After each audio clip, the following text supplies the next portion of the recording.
I would say that every single person listening here is so beautiful and special and one of a kind, and there's no one else like you. There is hope. You are not alone. There's always someone that has gone through something similar and has made it through, and you can make it through, and you're here for a reason. You're here for a purpose. Don't give up. There's always hope. You are loved and special. Okay, I have to make myself stop now. It's so beautiful, so uplifting.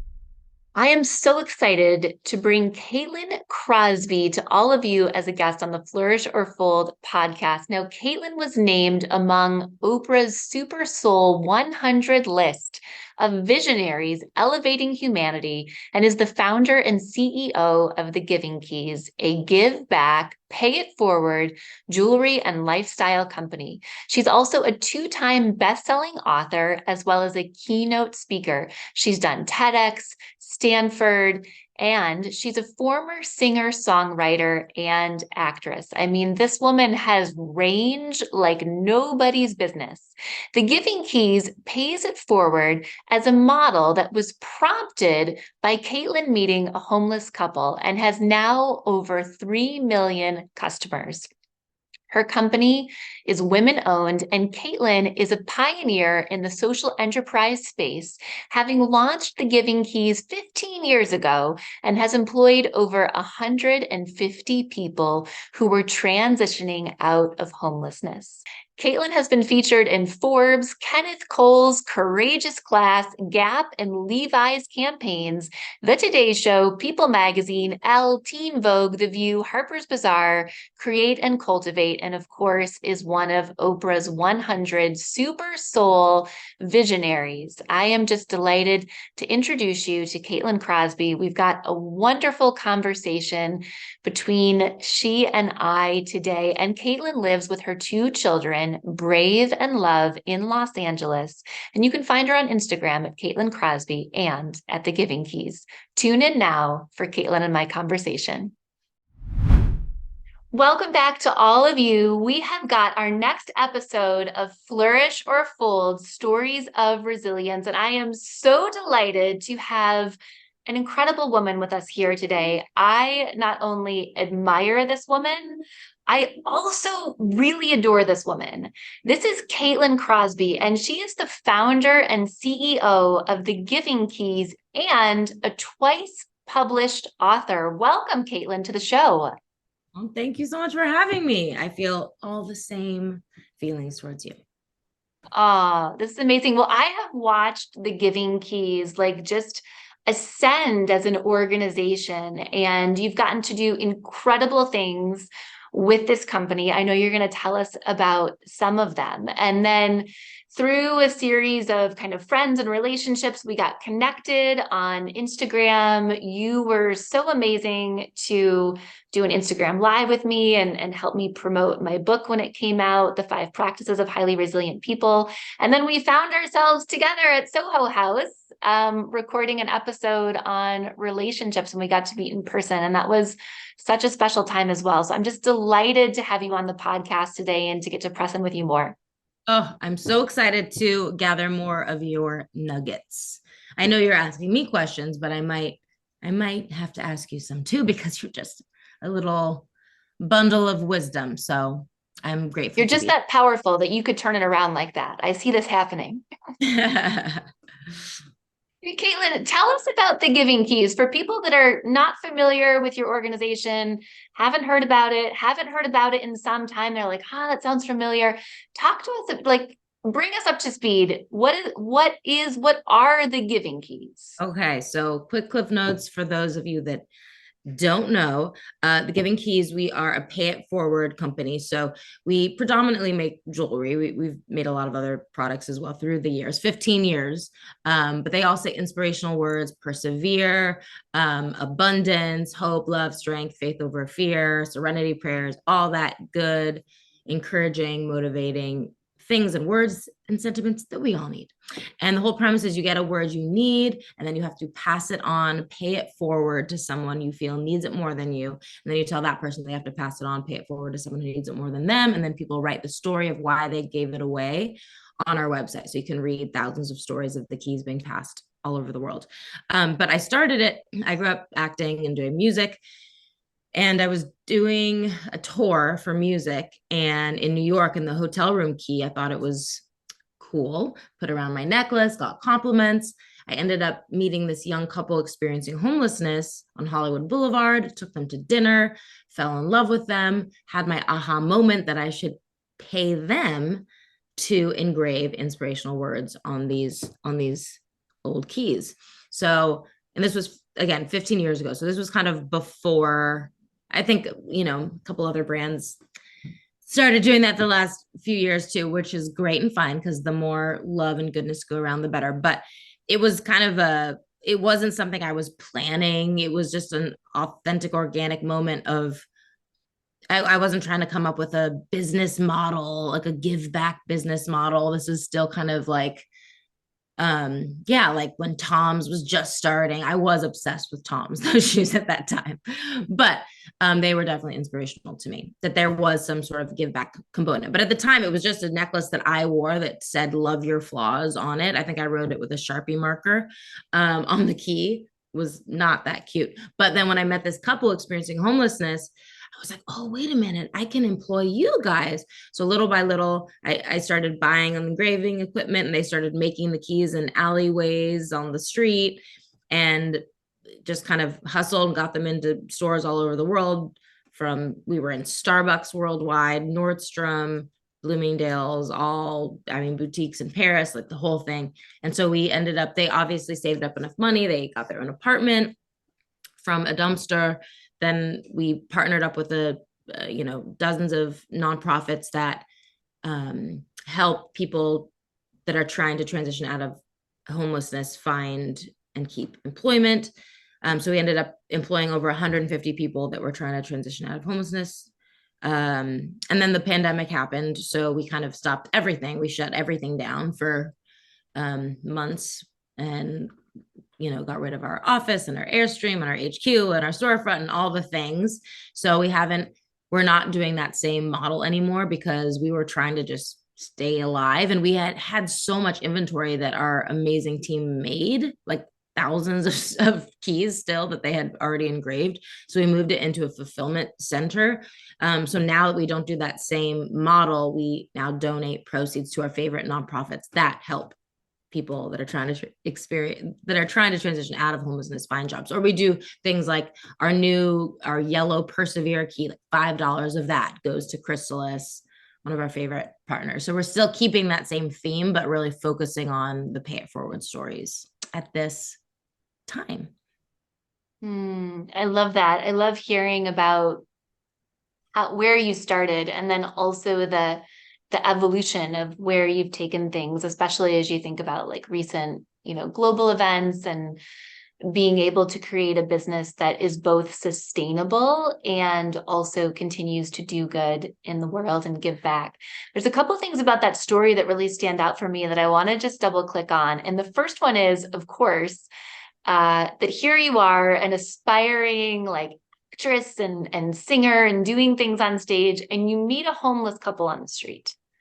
And like 99.9% of people and 99.9% of people listening to this have seen someone homeless on the street and simply walked past that person. And it's a fraction of a percentage of people that have given that person food, let alone taken them for a meal and actually sat down and taken the time to hear their story and to really get to know them. So what was it for you, Caitlin, in that moment when you saw this couple on the street that allowed you to think that you'd like to sit down and share a meal with them and get to know them at a deeper level? Yeah. Um, so a couple things. Honestly, my mom was similar. She I grew up, she was taking me to the LA mission, donating all of our things all the time. She's like a bleeding heart like me. I dedicated my first book to her, and I said thank you for reading the Giving Tree book to me every night growing up, because I was obsessed with that book and I would just cry. I was like, read it more.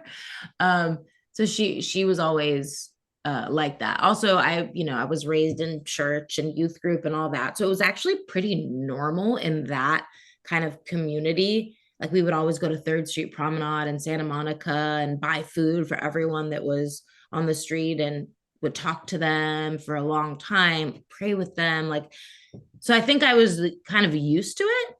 But the day that I met Sarah and Rob, the first couple, oh, I have to say, I've this might not mean anything to you or anyone listening, but so Rob and Sarah was the first, they were the first couple, right?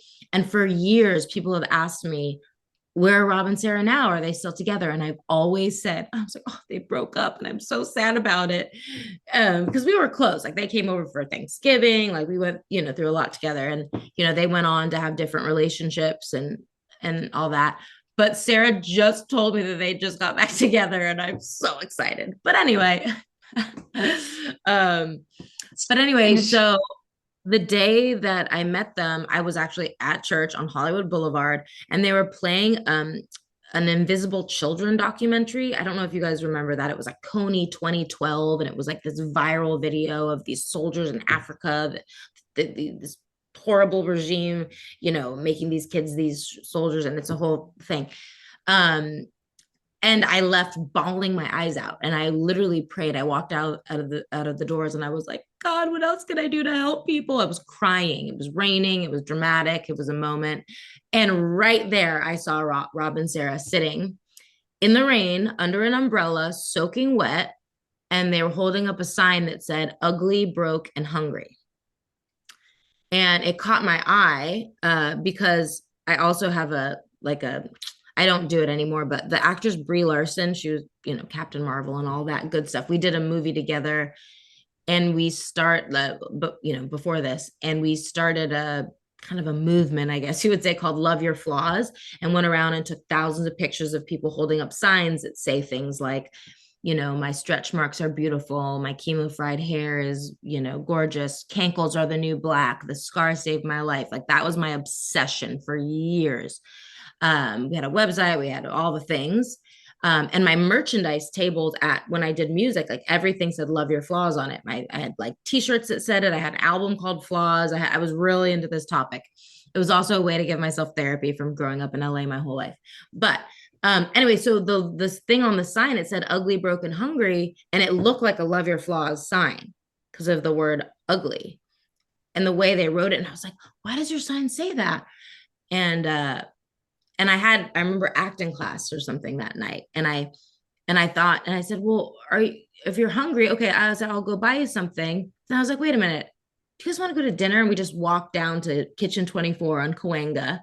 I used to sing at Hotel Cafe right there. It was right across the street. At the time, it was like a great place. And I bought them beer, wine, steak, and it's kind of like the opposite of, again, what you said, what most people would do. I think most people would be like, well, we don't want to give them money because we don't want them to, buy alcohol. But I'm like, well, you would probably go have a glass of wine or a beer if you drink, or if you're, not sober. So why not? Jesus drank wine. So like, let's just share a glass of wine together and talk and hear your story and eat good food. And I just fell in love with them. And it was, my motive wasn't like, ooh, these should be my business partners. Like I didn't even cross my mind. The motive was just their story and their lives and their humanity, and they need food and they deserve food. They're wet and hungry. So I feel like that's just our duty as human beings to do that, to take care of each other if we can. And then like the business idea came later from a place of yeah, authenticity. And I think for other people that have brands or want to start brands or movements or charities or whatever, I think that is always the most important thing. Like you have to actually really care about the thing. Otherwise, consumers will smell if you don't. I Mm, think that's why the Giving Keys got to be so successful because it was like, yeah, it wasn't like a strategy, that I learned in hmm. business. It was like Yeah. genuine, like we're all humans and we need each other and love each other and like let's care about each other for real. Yeah. Yeah. That's beautiful. Um, how do you find, Caitlin, in this world of how to describe like in this world of like so much hurt and so much pain, and like you talked about sort of, you know, people who are maybe more interested in the strategy related to of something good versus like really genuinely and kind of figuring out like how we parse that out. How have you found a way to keep your heart so big, keep your heart so open, be so full of compassion, even knowing that things have gotten hard for you, that it hasn't been easy? I think this is a question so many of us are asking ourselves right now as we watch the news with like Israel and Palestine and Ukraine and Russia and, you know, shootings and feeling unsafe. It's like, how do we continue to like be open and lead with love and compassion in a world that also continuously feels maybe more and more unsafe? Yeah, that's a really good question. I think I think I'll speak for myself. I think all I can do and maybe we can do as people is use our gifts and hearts and talents and communities, whether that's just your neighborhood or your job, and to give and spread and serve as much love and compassion and service as possible. And to know that whatever the thing is that we're going through, personally, if it's a personal issue or something more global, to take those things and use them and put those things into your next thing, like whether it's a project or a movement or a podcast or a book or a script or a business plan or a charity, or it's like all the pain that you go through, like channeling that into something that will help others. So your pain and trial isn't in vain. Like it's not just like, oh, I went through this and that's all I went through this and it was hard. It's like, no, okay. And that's what I'm trying to do. Like, taking the last few years that has been that very challenging, like being a single mom for the first time and having a lot more responsibilities, you know, financially and all the ways, and feeling traumatized, feeling fear, feeling inadequate, feeling not capable, feeling overwhelmed, feeling blah blah blah, um stressed out of my mind, like, and yeah, all those feelings of struggle and fear and whatever. But it's like, yeah, I'm not going to stay stuck there. Like this isn't in vain. Like this isn't, like this is for a purpose. So I'm choosing to look at it like that. Like I'm putting that into the Giving Keys. I'm putting that into the marketing language. I'm putting it into jewelry I just made. We're launching this in a couple days. This says choose joy.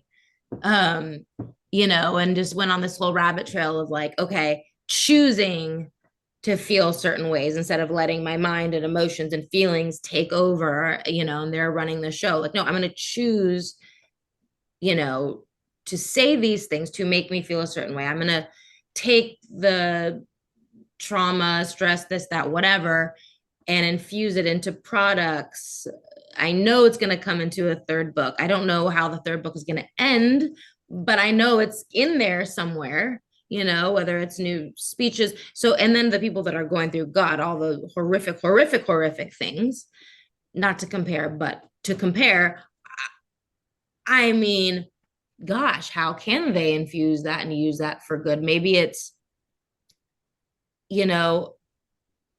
peace feels so like impossible right now, but I did have this idea last night that I should get my Palestinian friend who, and then my Jewish friend together.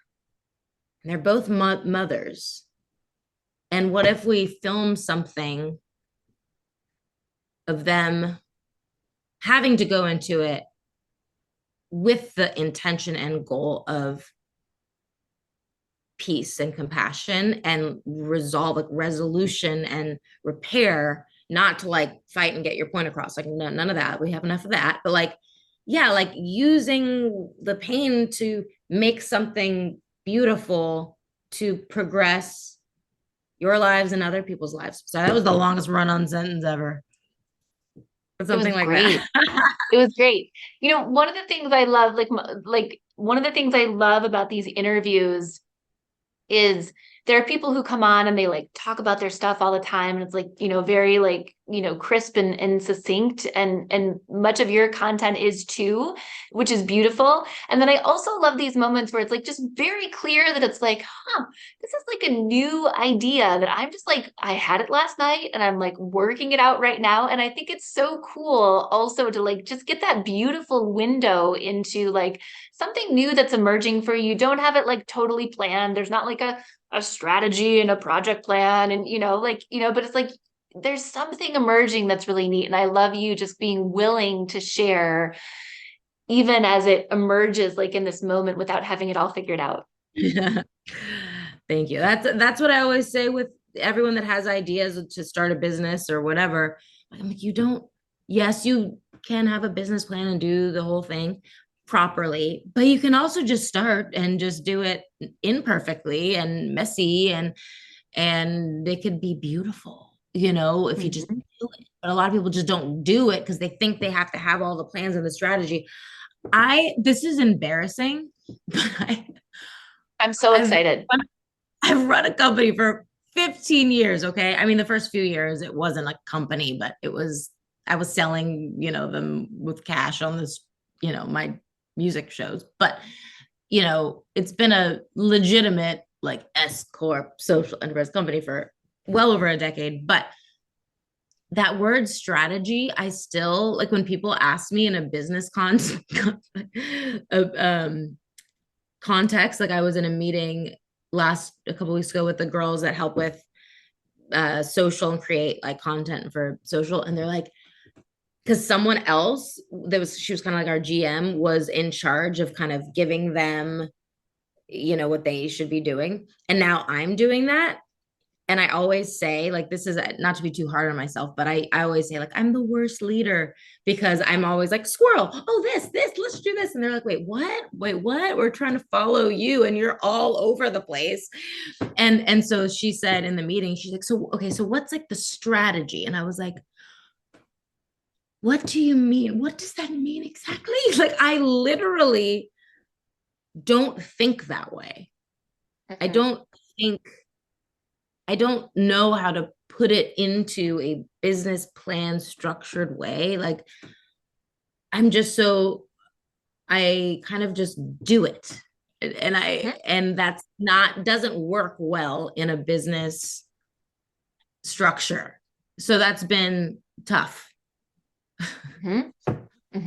Yeah. Also great because then I get things done. Like I have ideas and then do them. And then I'll show you over here, right there next to my piano is like a Persevere poster last minute made before our 15-year anniversary party. I was like, I'm gonna just go and make a poster. I'm gonna go paint. I'm gonna buy paint. I'm gonna paint it. Oh, and then when we're there, I was like, does anyone have a Sharpie marker? Can we put what persevere means to you on there? And then they did that there. But that's how I started the Giving Keys. It was like, oh, let's do this. Oh, how about this? Do you want to be my business partner? Great, let's do it. So I feel like pros and cons come with being kind of um word I'm looking for. Pros and cons come with being, I think, freely creative and led by vision and ideas that sometimes are a little emotional and less strategic. So I need to also learn how to rein that in sometimes. And we've had a million Mm. business meetings where, of course, I'm using everything in my body and mind to answer questions appropriately and give direction and plans. Like it's just hard though for me. Yeah. Well, you have such a beautiful talent for feeling things so deeply and then just in a very like iterative, organic in the moment, bringing it to life. And there's so few people that can actually do that. That's really a strength in and of itself. So I love that you're capitalizing on that strength that you bring, which is like, okay, this is what it would look like and let's just like kind of build this and create it in the moment and then go and do it. I mean, I think we can spend so much time on strategy and project plans that like never actually come to fruition. That's true. I'll tell you that much. I know that's true. I know there are people that are better bosses, better CEOs, and they have these amazing, perfect business plans, and that nothing will happen with them. Yeah. Yeah. I was at this like I was with RELE Capital out in Salt Lake City. They're a venture capital firm and they had a health and wellness summit last week. And so I was out there and uh the founder of the firm, one of the things that he said was like, the one thing we know for sure with our founders is that the business plan will change. He's like, we don't know what else is going to happen, but we do know the business plan will absolutely change. Wow. Yeah. Mhm. All right. Yeah. Yep. So you've had some really amazing moments with the Giving Keys. Do you want to give us some highlights? Because then we're gonna go into like what have been some of the challenging times that maybe people haven't seen. I think the successes a lot of times are more visible. So for people that haven't been familiar with some of your successes and highlights, maybe you could give us like a highlight reel. And then I want to ask you about like what have been some of the challenging times that maybe people haven't had a view into. Yeah. I mean, highlight reel, the top of the highlight reel is always going to be Oprah because you really can't get much better than that. Just kidding. Just kidding. I'm sure there's a lot of other incredible things, but she's just the queen in my eyes, and a lot of people's eyes. And so we were on the O list, and then she had a thing called the Super Soul 100 and chose 100 people. Um, that she felt she wanted to kind of get behind, that she felt like would help kind of carry out her vision to spread goodness into the world. And so it was such an honor to be a part of that. I thought that she didn't actually choose me. So when I met her, and I was like, "Hi, I'm Caitlin. I'm the founder of the Game Keys." And she goes, "I know who you are." And I was like, "Oh, you do?" Like I thought like someone on her team, chose. I'm sure they helped, but like, yeah. So she's amazing. That was definitely a highlight. I mean, we've definitely doing like ABC World News with David Muir, and they came and interviewed everyone.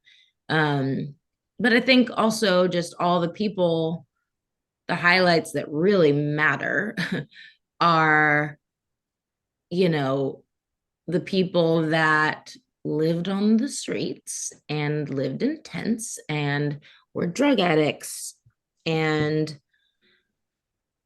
all the things and turn their lives around and have stable jobs now. And the goal, we wanted to be a bridge employer and help them find other jobs. I mean, some of them wanted to work for us forever, and we're like, you got to get out of the nest, like what are your other dreams? That's what my other key says, dream. Oh, So I think that, I mean, Robert, he's always one of my favorites to talk about, which is such a highlight for me. Like he was in jail his whole life, basically. He went to jail when he was 15 for something he didn't do. Um, like he watched someone murder someone and he lied to cover it up so they wouldn't kill his mom, like something like that. Um, and then he stayed there his whole life for bad behavior in jail. And then he got out when he was 50 and he was like this gentle giant. And he's probably the sweetest, most kind, full of wisdom man. And he's engaged now and again has a awesome, stable job. And just seeing I know the Giving Keys and our whole team, like our whole leadership team, poured so much love into these amazing humans. So I think that's like those are the biggest highlights that matter. I mean, like we're in all these stores and Starbucks worldwide, blah blah blah. Like that's great highlight, like business wise, but I feel like human wise, the highlights are how they're all doing now that they're not living on the streets anymore. But then yeah, I don't know. Hopefully that answers your question. I mean, it's a beautiful answer because wasn't exactly sure where you were taking it. And when you started out with like Oprah, I was like, yes, anyone who interacts with Oprah, that's like a career highlight. And then I love that you took it to, and like the real highlight is the people whose lives we've changed, the people who are no longer on the street, the people who have a better life. And I'm just always immensely impressed and blown away, Caitlin, by even with all the success that you've had, all the like bright, shiny star power that you've come into contact with, that like you don't allow that to blind you in it. And you've not lost sight of your initial vision, and you've managed to continue to have this big heart full of compassion that you bring to the world. And it's just so beautiful to watch. For all of you listening in to Flourish or Fold Stories of Resilience, I want to share with you an online course that we have on our website. We're going to go ahead and drop the website in our show notes, or you can go to www.resilience-leadership.com and check out our offerings. We've got an incredible course for you called Flourish, the 5 Practices of Highly Resilient People. So if you love what you're learning about in this podcast, if you love these conversations on resilience, if you love hearing about how you can more effectively face the inevitable moments of challenge, change, and complexity, or the 3 C's as I call them, in your life, then go ahead and check out our online course, Flourish, the 5 Practices of Highly Resilient People, because what you are going to find is a one-on-one tutorial with me around each of those 5 practices, as well as an introduction and a conclusion. We've got hours of content that is going to allow you to engage in direct coaching and learning with me on the 5 practices. Go ahead and check it out, and I hope you'll join us in our online course, Flourish, the 5 Practices of Highly Resilient People. I just had a thought, like when you said that, it's like, well, yeah. And I heard, because that's not original. Like it's like everyone can have these highlight moments with Oprah or being on talk shows. Like, again, I grew up in LA my whole life. I have a ton of famous friends, quote unquote, but that's not original. It's like, yeah, everyone has great big PR, great business moments, great. But like, that doesn't mean they're happy. That doesn't, some of the richest, most successful people are the most depressed, tormented, addict, like tormented, depressed people in the world. Like and a lot of the people that I know that aren't quote unquote successful and haven't had these business highlights in their lives, they're like a school teacher, a dentist assistant, I don't know, whatever. And they are way more stable and happy. And I'm not going to say their kids are better off for it, because everyone's different. Everyone has different stories. I'm definitely not trying to clump people into categories. Everyone is different. But yeah, I think the humanity piece is always the most important, like how we treat each other and ourselves, and what, like at the end of the day, when we die, what really matters. Like that famous quote, so I'm going to butcher it, something like, before when we realized it then it was the big things, but really we realized it was the little things, those little Mm, moments like, I love that. That's beautiful. All right. So then if we go to the opposite side of the coin, mhm, some entrepreneurship. I mean, I spoke this morning at a summit for entrepreneurs that are creators that are launching their own advertising agencies and graphic design firms and I know from my own journey as an entrepreneur and being in my fourth year of having my own company, like this is not for the faint of heart. mhm. So, you've started a really beautiful, compassionate, change the world company. You've also faced challenges on your journey as a woman, as an entrepreneur, as a mom. Tell us about one of those challenges that you faced. Give us sort of a window into the behind the scenes. Yeah. um Definitely a lot. The first thing that comes to mind is we had a CFO um, embezzle a lot of money when I was on maternity leave. Well, he was doing it for a while, but he was hired when I was on my first maternity leave with my first son. And I remember I came back and was like, this guy seems a little shady. I didn't like the way he was looking at me. Like he looked at me with a look in his eye that I did not like. And I should have listened to my intuition.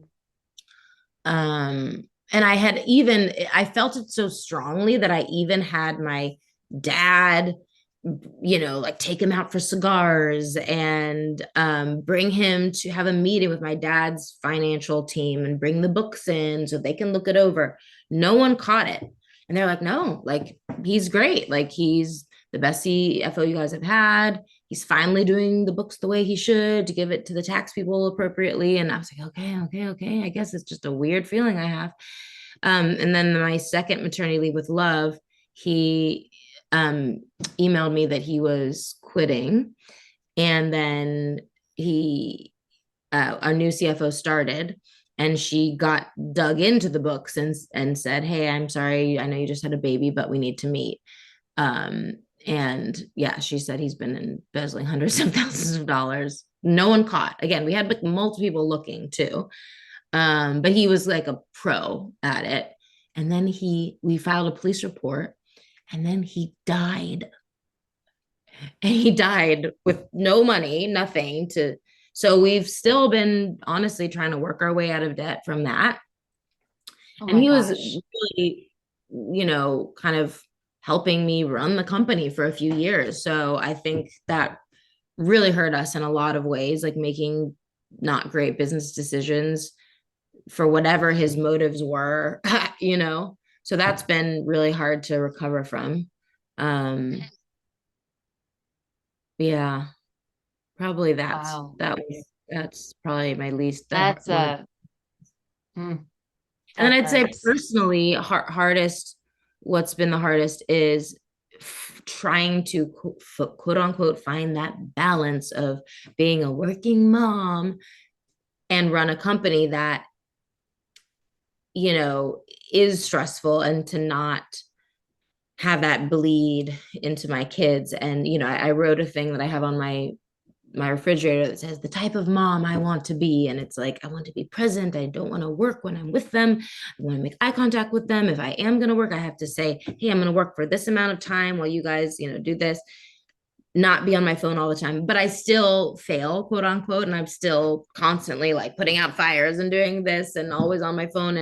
And I really do, I'm a work in progress. We all are. So I don't think I need to be perfect, but I do want to keep trying to do that less. So I think that's been really challenging to not feel almost like this is a like almost like I love giving keys so much. I'm so passionate about it, but I also am like mad at it because I feel like it takes me away from my kids. It's a weird feeling. And that's on me. Like I need to figure out a way to keep it where it needs to be, which is ideally when they're at school and when they're asleep and not have it bleed in so much. But it's just with the financial restraints that we're in because of everything that happened, I haven't taken a salary since before COVID. So I'm working full time, for free because I love the mission so much.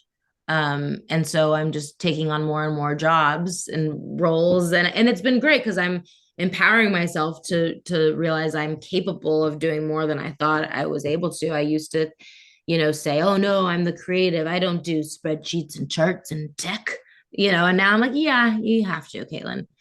And so I do, and I figured it out, and it's actually not that hard. So that's been really empowering. That has come out of like the hardship to have to learn to do all these extra roles. It's also shown me, wow, I can really do more than I thought I was capable of, which I think that's going to be my word for 2024, capable.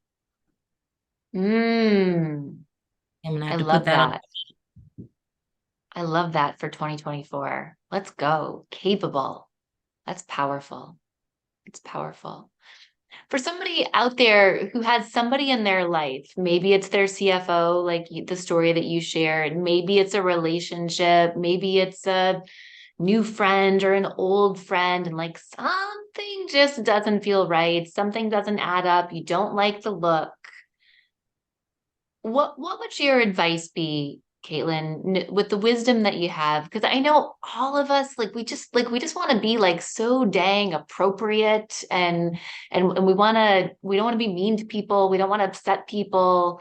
It's so easy to distrust ourselves, even when we have this like, feeling that we just want to like run in the opposite direction. What advice or wisdom do you have now based on what you've gone through? Like when we're feeling something like that, where something just doesn't feel right, it doesn't add up, we don't have a good feeling. What should we do? What would you do? Yeah, I actually wrote about this in my first book. I have a chapter called Peaceometer. So I call it your peaceometer. That some people call it your gut, which I actually just listened to Dr. Gabor Mate. It was like a clip on Instagram talk about how it actually really is your gut, how your gut is somehow connected to your heart, and that's like a thing that actually makes you feel something in your gut. So it's not just a like a slang, like a phrase. Some but yeah, feeling it in your gut. Some people like in like growing up in church Christiany terms, it's like you feel it in your spirit, or they say like you have a check in your spirit, like that terminology. But I call it a peaceometer. So it's like the peaceometer, when your peace is off, it's like you're led by peace. Like growing up again in that like churchy context, like I was like, okay, I'm led by peace. I did not feel peace. There's no peace there. So when the peace is off, your Peace. peaceometer is off. It's like ding, ding, ding, ding, ding. It's off. We gotta listen to that. And I didn't just learn that time either. There was three situations. Well, two, only two. That was the big one. And then another one years prior, someone else. And it's like, what does this say about me? Like I have to look at that. But someone else that was like had that same feeling. And he was actually the first person to ever make our website. He made the Love Your Flaws website. And then, so I had to make the Giving Keys website. And then I remember I met him and I was like, oh, the vibe is off. Not liking this vibe at all. But he did so much, he like did A, B, and C. And then he ended up starting like helping with shipping. And he then had everything in his garage at some point and would like help make things. And he was he was like really the only person involved other than the people experiencing homelessness at the very beginning. And then when one day what he told me, he was like, okay, so I'm going through a divorce. He had two kids. He's like, and then yeah, so I have a restraining order again. And I was like, what? And then I don't even remember. I think I let him go. And then it turned out he was like selling Giving Keys on some side weird website, like discounted Giving Keys, and they became like our competitor. And I was like, oh, I knew it. That was like, yeah, that was probably a decade before the Jeff thing. But Mm. I was like, I had that same feeling with Jeff. So now I know it. Now I know that feeling. And I'm like, Caitlin, now twice. Fool me once, fool me twice. You know that phrase. Mm-hmm. I know it. So I know it. All right. So I love this. I love this piece of meter. And by the way, Caitlin, tell us, you've got two books out. Tell us the title of your book in which we can find more about the piece of meter, and then also tell us about your other book. And we'll, of course, put links in the show notes. But I want folks to know how they can interact with you, get to know more about the Giving Keys, and of course, read the books that you've written. Thanks. Yeah, so my first book is called You Are the Key. No pun intended, but pun intended. Pun intended. Pun intended. Turning imperfections into purpose. And that book is, I mean, I have a chapter called Girl Boss in the ER, about the stressors of being a boss. And I thought I was having heart attacks like multiple times from pain in my heart from being so stressed about Giving Keys stuff, to, a lot of female, womanly, um health issues. I was like super graphic about things. It's definitely a lot of TMI, but I think it's really funny. I think that's feedback that's like there's a lot of heart, obviously, but it's also funny because I'm so real about like all the things that we as women kind of have to go through. Sometimes it's, you need to keep your tweezers in your car for when the sunlight goes in, and you got to just get those chin hairs. Like we go there, but we're also talking about deep, deep things that'll hopefully make you cry in a good way. And then the second book is called Every Word Matters. And so every chapter is a different kind of core word of the Giving Keys. Like one is strength, what is brave, what is fearless, and kind of it's almost like a journal coffee table book, but you could at the end write like answer journal prompt questions like how are you going to infuse more faith into your day, yada yada yada. So I love that one too. That one's really pretty and great gifts. And yeah, you can connect on Instagram at both my personal one and the Giving Keys. Amazing. So Caitlin Crosby is that's your personal Instagram? Yes, ma'am. And then we've got the Giving Keys. Caitlin, this has been wonderful. I feel like I could get back together and talk to you about like all the like crazy, stressful heart palpitations, breaking into sweats, like just of entrepreneurship that I think are so powerful for us to unpack and be real about. And I appreciate you sharing the behind the scenes story of the huge disappointment and the betrayal really of your CFO and what that's meant for your company and the journey that you've been on, and then also your ability to like somehow even in the midst of that find a silver lining and say, look, and it also means that I'm stepping into more roles and I'm learning that I'm even more capable than I thought. So it's just a beautiful story that you are weaving of upliftment, if that's a word. It's not, it should be, and providing guidance. I've loved this conversation so much. Is there anything that you wanted to share with us, or anything you just like feel called to say, not to put you on the spot as we come to a close, that maybe you didn't get to talk about but you'd love to just mention or share with our listeners? Okay, I'll try and say I'll say one business thing first and then So something excited. more heart led. But I would love to give you guys a discount code for the Giving Keys just for your audience. So we're doing Flourish 30. So if you want to use the code Flourish 30 at the end when you check out, would love to give you and your amazing listeners 30% off. So thank you guys for supporting and getting a word that you need or somebody in your life. They're amazing holiday gifts. So always appreciate that. But to leave you off with something a little bit more inspirational from the heart, I would say that every single person listening here is so beautiful and special and one of a kind. And there's no one else like you. There is hope. You are not alone. There's always someone that has gone through something similar and has made it through, and you can make it through. And you're here for a reason. You're here for a purpose. Don't give up. There's always hope. You are loved and special. Okay, I have to make myself stop now. It's so beautiful, so uplifting. Thank you for that, Caitlin. That was absolutely beautiful.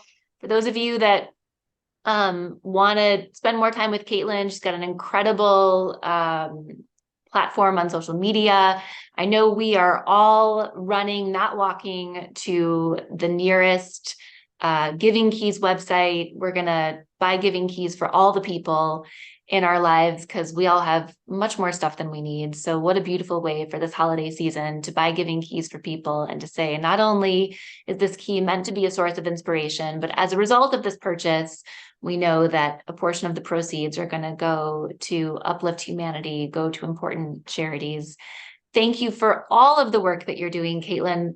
Flourish 30 on the Giving Keys website. And thank you for being here with us today, sharing your stories, sharing your heart. It's just been absolutely incredible.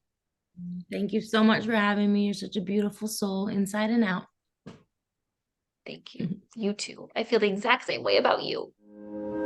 I am just always so uplifted every time I speak to Caitlin. Caitlin, I am delighted that we met. And for me, as I was listening to you tell the story of motherhood, of entrepreneurship, of your desire to give back to humanity, your big heart, the compassion that you have for all of us, your faith, it just stands out for me.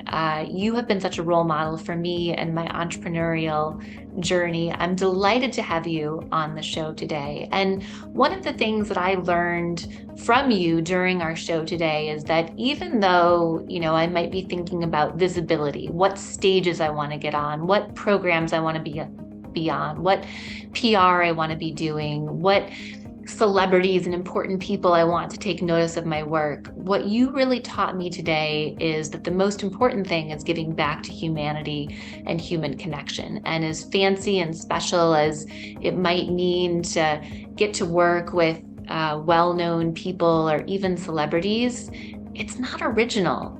And I was just so touched by that, because remembering that, in fact, the things that bring us the greatest joy, the most happiness, are not the accolades, not the achievements, not the visibility, but having important and meaningful connections with one another as humans. So Caitlin, as always, thank you for breaking down the knowledge and just bringing a tremendous amount of experience, of perspective, of compassion, and of empathy to our conversation today. It was so great. For those of you that are tuning in for the first time or have been regular listeners, I'm delighted to have you here. I'm Dr. Taryn Murray, and I'd like to ask you a favor. Just share this episode with one person that you think this episode would speak to, one person that you think this episode would speak to, someone that would be encouraged, be uplifted, be up-leveled by the conversation that we had today. We have expanded and grown because of our listeners, because of people like you sharing our work and our conversations on Flourish or Fold. So thank you for continuing to do that. And until next time, have a beautiful day. This is Dr. Taryn Murray. For all of you listening in to Flourish or Fold Stories of Resilience, I want to share with you an online course that we have on our website. We're going to go ahead and drop the website in our show notes, or you can go to www.resilience-leadership.com and check out our offerings. We've got an incredible course for you called Flourish, the 5 Practices of Highly Resilient People. So if you love what you're learning about in this podcast, if you love these conversations on resilience, if you love hearing about how you can more effectively face the inevitable moments of challenge, change, and complexity, or the 3 C's as I call them, in your life, then go ahead and check out our online course, Flourish, the 5 Practices of Highly Resilient People, because what you are going to find is a one-on-one tutorial with me around each of those 5 practices, as well as an introduction and a conclusion. We've got hours of content that is going to allow you to engage in direct coaching and learning with me on the 5 practices.